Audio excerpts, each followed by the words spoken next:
If you're a fan of censored gaming, then you may be interested in checking out our friends at Play Asia. Doing so will support the channel and is a great way to get a hold of uncensored games, merchandise, and anything else you could possibly think of from the land of Japan.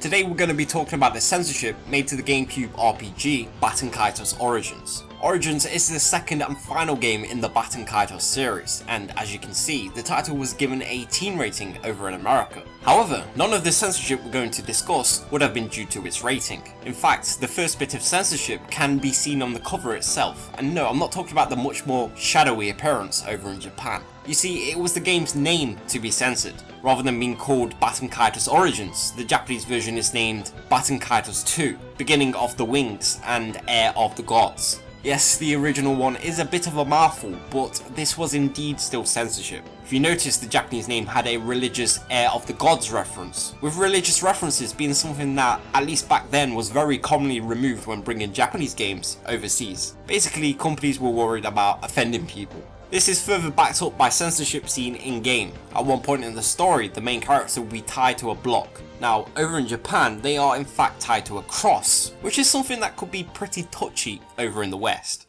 There was one other removed religious reference, and you're gonna need to listen to a certain character's battle theme. Amongst all of the funky vocal samples was, well, a sudden burst of that religious spirit. Have a listen.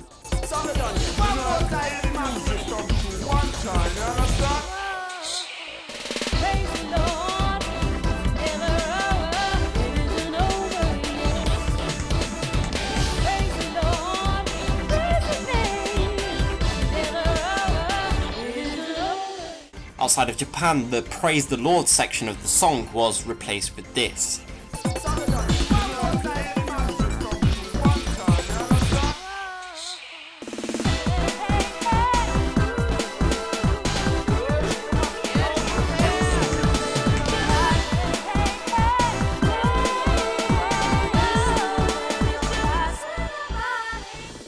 That's not it though for the changes made overseas, although the last one we're going to be discussing is rather strange, but it's not sure whether it should be classed as censorship or not. Anyway, those of you familiar with this series may have been a bit surprised that you couldn't select your gender, like you could in the first game. When starting a new game, you are simply dumped on the character naming screen. Well, actually, in Japan things are much different. You see, here's what happens when you start a new game over in Japan. You get this box pop up which, yes, asks you to select your gender. Notice the difference in the text box colours as well. When you pick the female option, the box is pink instead of blue. However, there are no major visual differences or anything to go along with this, as it's supposed to refer to your own real life gender. But yeah, quite an unusual change anyway.